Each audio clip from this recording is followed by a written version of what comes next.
Well, Delta has consistently been named a great place to work on both Glassdoor and Fortune. And I just wonder a little bit about the Delta culture. Can you Hmm. tell me how important the connection is between the employee experience and the customer experience? Yeah, it is. It is vital, and in many ways, it is what makes Delta Delta. Our focus really on, as we talked in the keynote, around the virtuous circle, right? It is part of everything we do. We call it our flight plan, so that's our annual plan. Um, all major activities that we have within the airline can connect to one of those elements of that virtuous circle. The employee experience, it starts there, connecting into the customer experience, the communities in which our customers live, and our investors. And that we keep the flywheel going, and which allows us to continue to invest in employee experiences.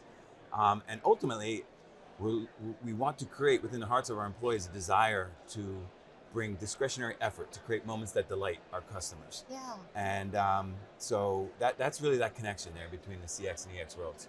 I love the example you gave in the keynote around creating that moment for discretionary effort. And you Yeah. talked about the grocery store analogy. Yeah. Can you tell us about that? Yeah, sure. I think it's a really good example that I just personally experienced not too long ago, which is it's very fresh in my mind. Went into the store and thought I was just going to grab a couple of things, and ended up saying, "Oh, I need that," and very soon you're without a cart. And someone came along and decided to help me out. And a really good example of discretionary effort. They could have continued what they were doing. Their job was to stock the shelves or build the end caps or whatever it is that they were occupying themselves. But they took a moment to notice that I was struggling, and it's very interesting to think about, well, what's going on in that employee? What are they thinking about that motivates them to do that? And can you create an environment that fosters that, where it creates almost like a favor bank of sorts, right? Where the employee is like, I'm going to bring that little bit extra. And if you could do it on a global scale, as we were mentioning in the keynote, Delta flies over 5,000 flights a day, 400 different locations. We have 100,000 employees. And if you're able to do that just a little bit on that network every day, it really matters. And I think that's the part that really makes Delta what it is, is that focus. Well, that certainly Yeah. resonated with me, having gone into the grocery store and juggled bread and milk and bananas and all Yeah, of yeah, that. yeah, So yeah. thank you for sharing that. Of course. There are so many HR leaders right now in organizations really thinking through their skills-based strategies. Yeah. So they're trying to figure out how to become more of a skills-based organization. So can you talk to me about Delta's take on that? What's their approach and what's Sure. your journey been like? Sure. Well, it is very consistent with what we talked about with the virtuous circle and bringing those elevated experiences both to the EX and CX sides of the house. Your skills that you've spent a lot of time developing and you bring with you, and you spend long nights and weekends, and particularly for the folks who consider themselves lifelong learners, they're really important and they're really personal. And it's a great opportunity for a company to engage with our employees based on the skills that they're bringing. So it's a very natural sort of thing. I think oftentimes organizational charts and job hierarchies and all these sorts of traditional, ancient almost in a lot of ways, HR structures, they're not going to go away. We still need them, but we can certainly augment them with a focus on the skills. Uh, SAP has that mantra about bringing your whole self, and we also share that idea. And skills are very personal. They're a very important thing, and we want to be able to recognize that. Well, I wonder if you can talk a little bit about how you're leveraging AI to Yeah. get to that promised land of a skills-based organization. Sure, sure. Well, I'll tell you, that technology is extraordinary. I don't think I've ever seen anything quite like this in terms of its power to disrupt. So it's going to require a lot of learning and a lot of fail fast and iterate. One of the things we're not willing to fail on is bringing employee data into that mix just yet. Yes. We have a lot of lessons to learn and lots of opportunities to drive more value that don't necessarily require us bringing in personally identifiable information of our employees into a large language model. So we're focused right now on skills. We love the idea of having a system that can speak like a Delta subject matter expert who's been on the job for decades, and harvesting that information so that new employees can benefit from that.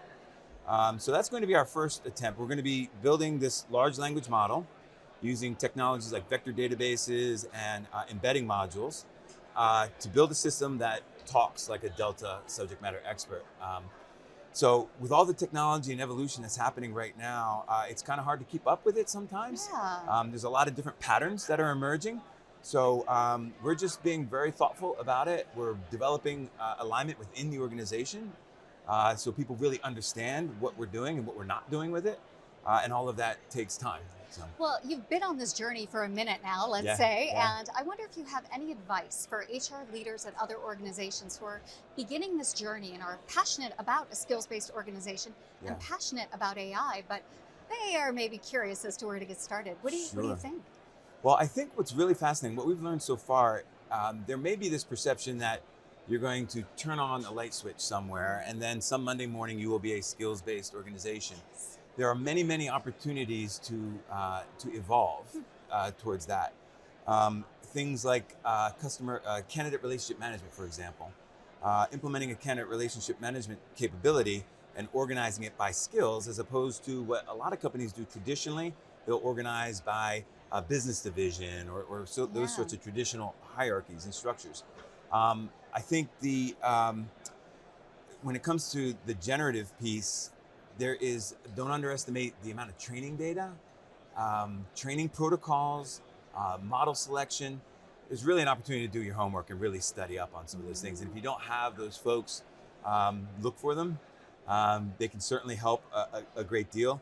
The skills required to use generative AI are moving very rapidly from mathematicians and data scientists now to developers, to low code, and business professionals are now able to participate in, just given the rapid change of pace here. So um, I would recommend trying to find some folks who have those skills Yeah. and partner with folks like SAP who are leading the charge. What are you most excited for when thinking about the future and technology supporting your new and emerging talent strategies? The talent intelligence hub, what SAP is doing in this space is fascinating. The level of personalization.